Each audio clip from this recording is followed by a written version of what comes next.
بسم اللہ الرحمن الرحیم نحمدہ و نصلی علی رسولہ الکریم السلام علیکم ورحمۃ اللہ وبرکاتہ۔ ہم آج قرآن پاک کے 26ویں جز کا مطالعہ کریں گے، اور اس جز کے اندر سورہ احقاف، سورہ محمد، سورہ فتح، سورۃ الحجرات، سورۃ القاف، جن کے مرکزی موضوعات جو ہیں اس میں ایمان، عمل صالح، معاشرتی آداب، اخلاقی اصول، جہاد کی آیات اور آخرت کی حقیقت، اور حضور پاک صلی اللہ علیہ وسلم کی دربار میں حاضری کا طریقہ، اور کس طریقے سے ہم نے اپنی آوازوں کو پست رکھنا ہے ان کی موجودگی میں یا جب ہم روزہ رسول پہ جائیں، تو اس کے بارے میں جو ہے وہ بتایا گیا ہے۔ تو سب سے پہلے ہم سورۃ الاحقاف کا مطالعہ کرتے ہیں کہ اس میں پہلی آیات جو ہیں وہ قرآن پاک کی تعظیم کے بارے میں۔ آپ دیکھیں پچھلی 4-5 آیتیں جتنی صورتیں ہم نے پڑھی ان میں یہی قرآن پاک کی اہمیت کے اوپر بار بار زور دیا گیا۔ قرآن کتاب المبین ہے، یہ ہدی للناس ہے، یہ فرقان ہے، مطلب یہ ہمارے لیے ہدایت ہے، کیونکہ انسان بھول جاتا ہے، اس وجہ سے بار بار اس کو تاکید کی جا رہی ہے۔ اور اس کے بعد آیت نمبر 15 جو ہے وہ ہمیں والدین کے ساتھ حسن سلوک کرنے کی تاکید کرتی ہے، کیونکہ انسان، اللہ سبحانہ وتعالیٰ فرما رہا ہے آیت نمبر 15 کے اندر، اور ہم نے انسان کو اپنے والدین کے ساتھ بھلائی کرنے کو حکم دیا۔ یہاں پر اللہ سبحانہ وتعالیٰ یہ نہیں کہہ رہا کہ کافروں کو یا مسلمانوں کو یا مومنین کو یا فلاں، نہیں، یہاں پر یہ حکم جنرل ہے، اوور آل حکم ہے کہ ہم نے انسان، کیونکہ انسان جو ہے فطرتاً جو ہے وہ خاص طور پہ اولاد جو ہے، کیونکہ ماں باپ جو ہیں اللہ سبحانہ وتعالیٰ نے ان کے اندر تو یہ مادہ رکھا ہے کہ وہ اپنی اولاد کے ساتھ پیار محبت کرتے ہیں، ان کا ٹیک کیئر کرتے ہیں، خیال کرتے ہیں۔ بچہ جب پیدا ہوتا ہے، چھوٹا سا بچہ ہوتا ہے، ماں اس کو دودھ پلاتی ہے، اس کی ٹیک کیئر کرتی ہے، لیکن جب اولاد ہوتی ہے بڑی، تو ہم عموماً مشاہدے میں ہم نے دیکھا ہے، اور آپ آس پاس آپ سوشل میڈیا پہ اخباروں میں بھی دیکھتے ہیں کہ بھئی جناب اولاد نے جو اپنے ماں باپ کو دھکے دے کر باہر نکال دیا، بوڑھے ہو گئے۔ اللہ سبحانہ وتعالیٰ تو پہلے وہاں پر سورۃ بنی اسرائیل میں وہاں پر کہہ رہا ہے کہ والدین کو اپنے اف تک مت کہو، لیکن ہم جو ہے دونوں میں سے ایک یا دونوں اگر کوئی بوڑھے عمر کو پہنچے تو ان کو اف تک نہ کہو، لیکن یہاں پر یہاں پر بچے اپنے والدین کا خیال نہیں کرتے، سنتے نہیں، تو یہ بار بار ان کو تاکید کی جا رہی ہے کہ تم نے اپنے والدین کا، چاہے وہ کافر ہوں یا مسلمان ہوں، ان کا خیال کرنا ہے، ان کے ساتھ بھلائی کرنے کا حکم دیا گیا۔ ہاں، اگر وہ منکرات کا حکم دیتے ہیں جو کہ دین کے احکامات سے ٹکراتے ہیں، تو ان منکرات کا نہیں ہم نے ماننا ان کا، لیکن باقی انسانی تقاضے تو ہم نے پورے کرنے ہیں۔ اس نے، اور اللہ سبحانہ تعالیٰ کہ اس کی ماں نے اس کو تکلیف سے پیٹ میں رکھا اور تکلیف سے ہی جنا، اور اس کا پیٹ میں رہنا اور اس کو دودھ چھوڑنا 2.5 برس کی عمر میں، کہ بھئی ہے کہ بچے کو آپ 2.5 سال کا جب تک ہو جائے اس کو دودھ پلائیں، تو جب وہ خوب جوان ہو جاتا ہے اور 40 برس کو پہنچ جاتا ہے کہ اللہ سبحانہ تعالیٰ اس کے نقشہ کھینچ رہا ہے کہ بچہ ایک ماں کے پیٹ میں رہا، ماں نے اس کو دودھ پلایا، پر 2.5 سال کا ہوا بچے کو، پھر اس کے بعد دودھ چھڑوایا، پھر اس کے بعد وہ بڑا ہو رہا ہے، تو وہ اس کو بتا رہے ہیں۔ تو پھر وہ کہتا ہے کہ 40 برس کو پہنچ جاتا ہے تو کہتا ہے کہ اے میرے پروردگار، مجھے توفیق دے کہ تو نے جو احسان مجھ پر اور میرے ماں باپ پر کیے ان کا شکر گزار ہوں، اور میں یہ نیک عمل کروں جن کو تو پسند کرے، اور میرے لیے میری اولاد میں صلاح و تقوی دے دے، میں تیرے طرف رجوع کرتا ہوں، میں تیرے فرما بردار میں سے۔ یہ تو وہ انسان ہے کہ جو اللہ کا فرما بردار ہے، جس کو اللہ سبحانہ وتعالی نے عقل، شعور دی ہے، اور اللہ کے احکامات کو وہ پہچانتا ہے۔ لیکن ایسے انسان بھی ہیں کہ جو اللہ کی ان آیات کی جو ہے وہ ان آیات کا کمپلیٹلی نگیٹ کرتے ہیں، انکار کرتے ہیں، اور جب وہ انکار کرتے ہیں تو پھر ان کا حشر ویسے ہی ہوگا جس طرح کہ ابھی آگے آیات میں آ رہا ہے کہ قوم عاد کا ذکر آیا کہ ان کے حضرت ہود علیہ السلام اور قوم عاد کے درمیان کے واقعات ہوئے، تو اللہ سبحانہ وتعالیٰ کا کوڑا پھر اسی طرح پڑتا ہے۔ یہ نہیں کہ جو اللہ کے صرف ماں باپ کے نافرمان ہوں، اللہ کے نافرمان ہوں تو اللہ سبحانہ وتعالیٰ ان کے ساتھ اس دنیا میں بھی حساب کتاب چکتا کرتا ہے، اور آخرت میں تو ہے ہی ہے۔ اور اس کے بعد اللہ سبحانہ وتعالیٰ جو ہے وہ کہہ رہا ہے کہ اللہ کی دعوت دو، اللہ کی دعوت کو قبول کرو، مطلب وہ کہہ رہا ہے کہ اللہ کی دعوت کو قبول کرو۔ یا قومنا اجیبوا داعی اللہ، اے قوم خدا کی طرف بلائے جانے والی بات کو قبول کرو اور اس پر ایمان لے آؤ۔ وآمنوا بہ یغفر لکم من ذنوبکم، اور خدا تمہارے گناہ بخش دے گا، کیونکہ جب ہم اللہ کی بات کو مانیں گے، اللہ کی بات کو لے کر چلیں گے، اللہ کی بات کو قبول کریں گے، تو پھر اللہ سبحانہ تعالیٰ اس کے بدلے میں ہمیں کیا دے گا؟ کہ ہمارے گناہ بخش دے گا۔ ہم انسان جو ہے 24 گھنٹے کی زندگی میں روزانہ کی بیس پر، منٹوں کی بیس پر ہم سے گناہ سرزد ہو رہے ہیں، اللہ کی ہم نافرمانیاں کر رہے ہیں، اللہ کے احکامات کو توڑ رہے ہیں، تو اللہ سبحانہ تعالیٰ کی جب ہم بات کو مانیں گے تو اللہ سبحانہ تعالیٰ ہمیں صراط المستقیم پر لے آئے گا، ہمارے گناہوں کو بخش دے گا، اور تمہیں دکھ دینے والا عذاب سے پناہ میں رکھے گا۔ اللہ سبحانہ تعالیٰ کہہ رہا ہے کہ جو اللہ کی بات کرے گا اس کو ہم عذاب سے جو وہ عذاب ایسا کہ جو کو دکھ دینے والا، تکلیف دینے والا بھی ہے اور دکھ دینے والا، اس سے عذاب. اور جو اللہ سبحانہ تعالیٰ پھر اگلی آیت میں کہہ رہا ہے جو اللہ کی بات کو قبول نہیں کرے گا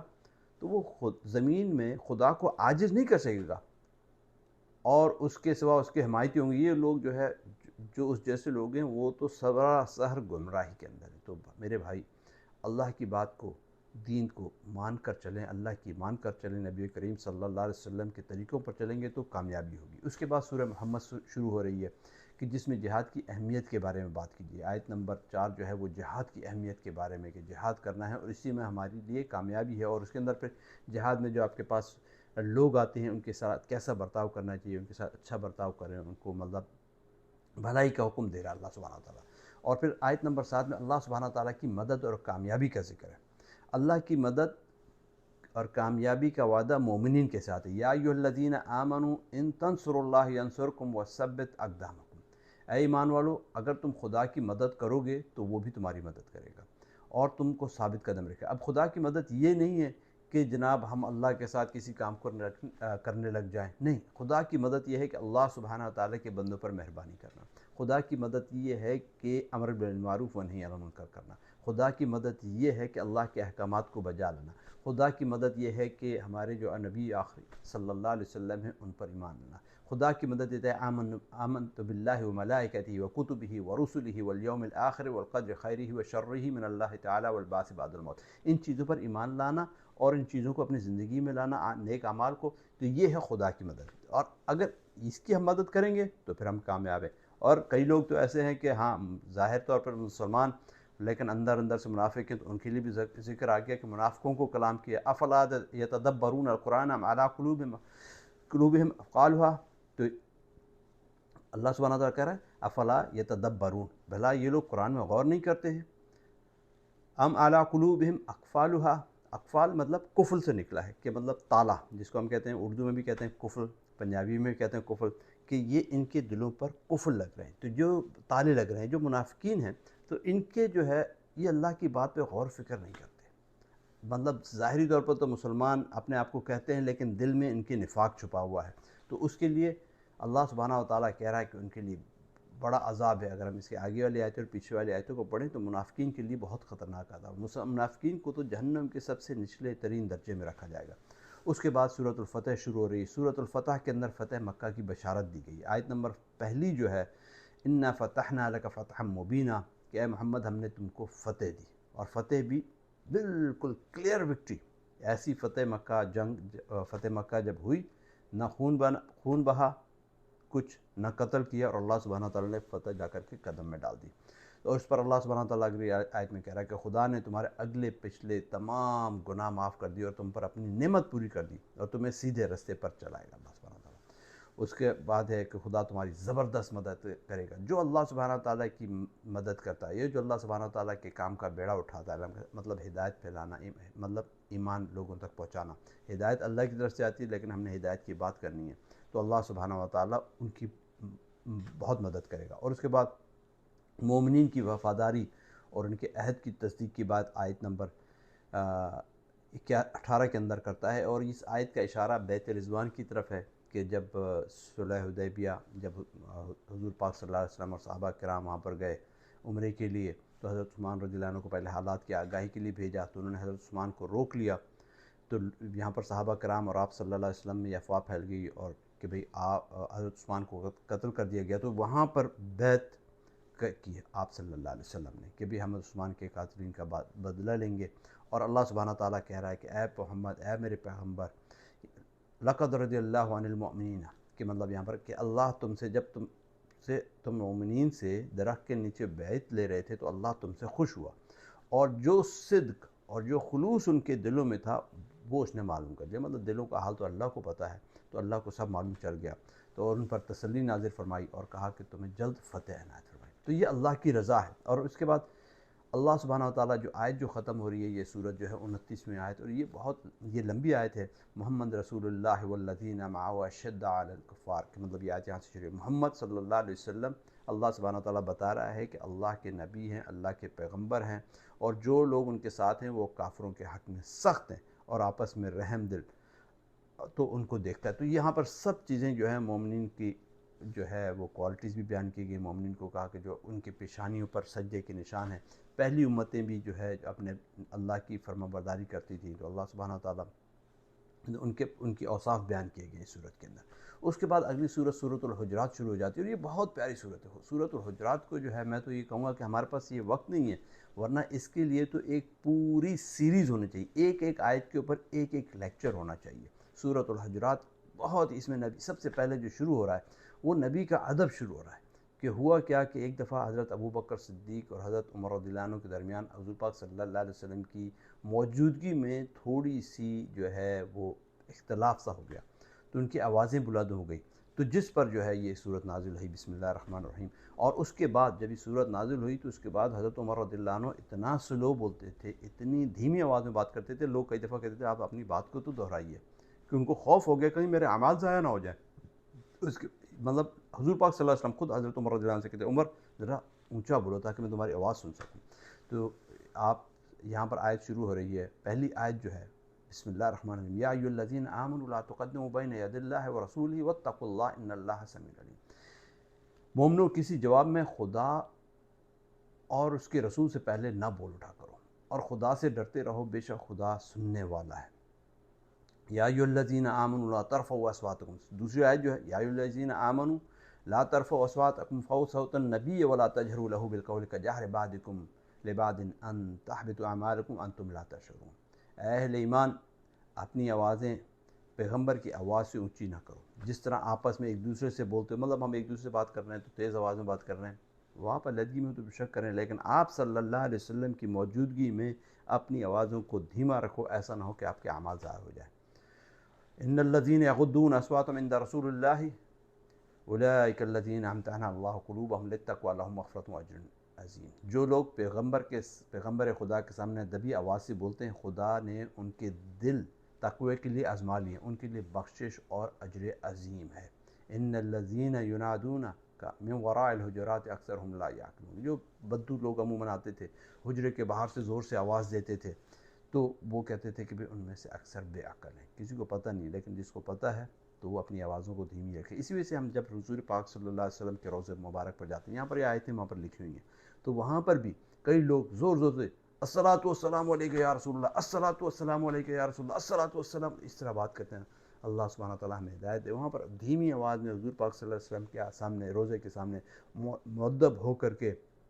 نظروں کو جھکا کے دل میں ندامت کا اظہار کرتے ہو، آپ صلی اللہ علیہ وسلم کو جو ہے ہم سلام آرام سے الصلاۃ والسلام علیک یا رسول اللہ دھیمی آواز میں پیش کریں، یوں چیخ چیخ کے۔ اللہ سبحانہ وتعالیٰ تو ہمارے دلوں کو جانتا ہے، اس نے ہمارے دلوں کو، ہمارے دلوں کے اندر کیا ہے، تو اس کی بنیاد پر ہمیں چاہیے کہ جب بھی ہم جائیں تو ہم ادب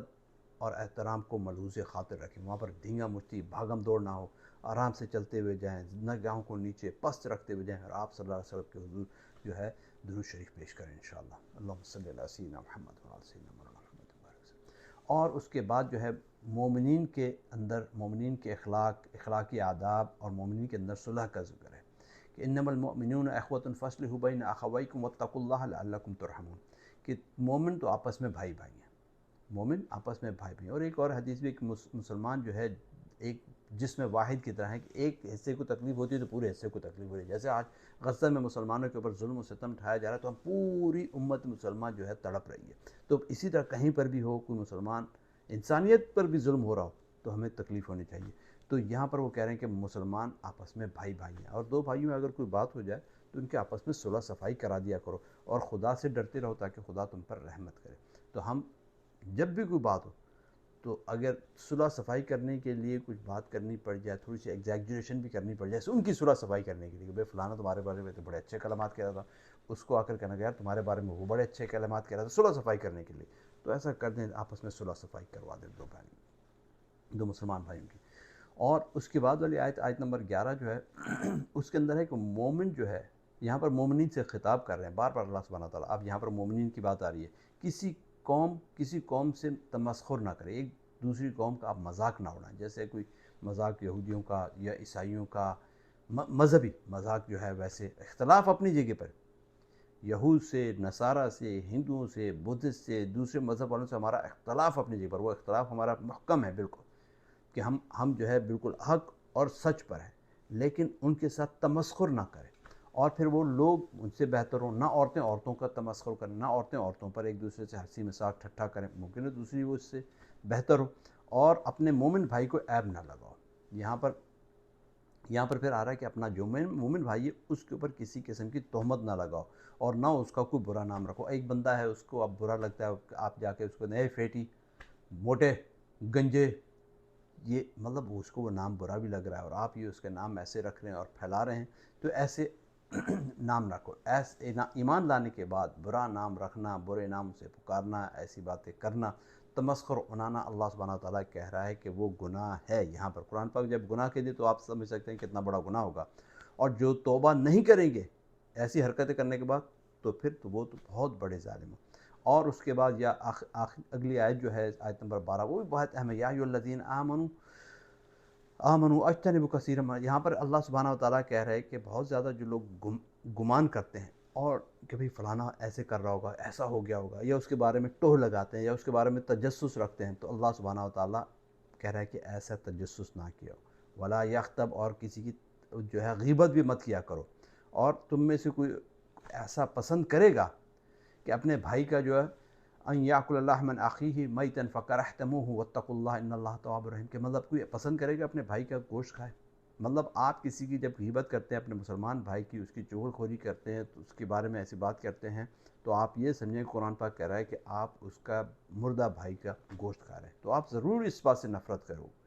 مطلب مسلمان تو نہیں چاہے گا کہ اپنے بھائی کا گوشت کھائے، تو اللہ کہہ رہا ہے کہ پھر غیبت نہ کرو اور خدا کا ڈر رکھو، بے شک اللہ سبحانہ وتعالیٰ توبہ کو قبول کرنے والا اور مہربان ہے۔ اس کے بعد اسلام اور ایمان کا ذکر ہے کہ دیہاتی لوگ کہتے تھے کہ بھئی ہم ایمان لے آئے، قالت الاعراب آمنا قل لم تؤمنوا ولکن قولوا اسلمنا، وہ تم یہ مت کہو کہ تم ایمان لے آؤ، ایمان کا کرائٹیریا اور ہے، ہاں یہ کہہ دو کہ بھئی ایمان لے آئے ہو، ایمان تو ابھی تمہارے دلوں میں داخل ہی نہیں ہوا، اور جب تم خدا اور رسول کی فرما برداری کرو گے تو خدا تمہارے اعمال میں سے کچھ نہیں کم کرے گا، اور خدا بخشنے والا ہے۔ اور اس کے بعد ہے کہ مومن تو وہ ہیں، ایمان والے وہ ہیں کہ جو کہ اللہ سے ڈرتے ہیں اور رسول پر ایمان لاتے ہیں، اور پھر اس میں کوئی ڈاؤٹ، اس میں کوئی شک و شبہ نہیں کرتے، اور خدا کی راہ میں مال اور جان سے لڑتے ہیں، تو یہی لوگ سچے ایمان والے ہیں۔ لوگ کہتے ہیں ہم مسلمان ہو گئے، لیکن جب ان کو ایمان کی، جب ان کو صدا دی جاتی تھی جہاد کی کہ بھئی آ جاؤ مال خرچ کرنے کی، تو وہ کہتے تھے نہیں ہم تو کمزور ہیں، ہم بیمار ہیں۔ تو یہاں پر کہتے ہیں بھئی تمہارے پاس ایمان نہیں ہے۔ جو ایمان والا ہوگا جب رسول کی پکار پڑے گی تو وہ کہے گا لبیک، میں آ گیا جناب، بالکل یا رسول اللہ، میں آپ کے لیے حاضر ہوں۔ اس کے بعد سورہ قاف ہے، سورہ قاف میں قیامت کی یاد دہانی کرائی گئی ہے، قیامت کا دن کا ذکر ہے، قاف والقرآن المجید، قرآن جو ہے اللہ کی کتاب، قرآن مجید کی قسم، محمد صلی اللہ علیہ وسلم پیغمبر ہیں۔ بل عجبوا ان جاءہم، یہاں پر ان لوگوں نے تعجب کیا کہ ان میں سے ایک ہدایت کرنے والا ان کے پاس آیا ہے۔ مطلب کفار یہ کہتے تھے کہ یہ تو ہم میں سے، اور یہ ہمارے لیے ہدایت کی بات کرنے لگا، یہ تو بڑی عجیب بات ہے۔ تو یہاں پر اور پھر یہ بھی کہتے ہیں کہ جب ہم مر جائیں گے تو ہم کیسے زندہ کیے جائیں گے، تو یہاں پر اس چیز کا ذکر ہے کہ اللہ سبحانہ وتعالیٰ ہر چیز پر قادر، محمد صلی اللہ علیہ وسلم پر ہے کہ انہوں نے ہمارے اندر میں، ہمارے سے ہی ایک بندے کو مبعوث کیا اور اس کو جو ہے نبوت دی، اور وہ ہدایت کا ذریعہ بنا پوری انسانیت کے لیے۔ تو ابھی اس کے بعد اللہ سبحانہ وتعالیٰ آخر میں جو ہے اپنی تخلیق کی نشانیاں بتا رہا ہے کہ اللہ کی قدرت کی نشانیاں کیا ہیں، کہ انہیں آسمان کی طرف نگاہ اٹھا کر نہیں دیکھا کہ ہم نے اس کو کس طرح بنایا ہے، کس طریقے سے سجایا ہے، اور کہیں اس میں کوئی ہول نہیں ہے، کوئی شگاف نہیں ہے، اور زمین کو دیکھو ہم نے کیسے اس کو پھیلا دیا، اور میووں کا ذکر، اس طرح اللہ سبحانہ وتعالیٰ اپنی نعمتوں کا ذکر کر رہا ہے۔ اللہ آج کا لیکچر تھوڑا سا لمبا ہو گیا، بس اس میں بھی میں نے مختصر بات کی ہے، خاص طور پر سورۃ الحجرات کا میں آپ کو کہوں گا کہ آپ اس کو کھولیں اور اس کا مطالعہ کریں، اور سورہ فتح کا بھی مطالعہ کریں کہ اس کے اندر کس طریقے سے اللہ سبحانہ وتعالیٰ نے ایونٹس کو بیان کیا ہے، لیکن خاص طور پر سورۃ الحجرات کا پورا ترجمہ پڑھیں تو you would really enjoy it. کوشش کریں کہ اس کی ابتدائی آیات کو یا پوری سورت کو اگر میمورائز ہم کر لیں تو بہت اچھی بات ہوگی انشاءاللہ۔ جزاک اللہ خیر، السلام علیکم ورحمۃ اللہ وبرکاتہ۔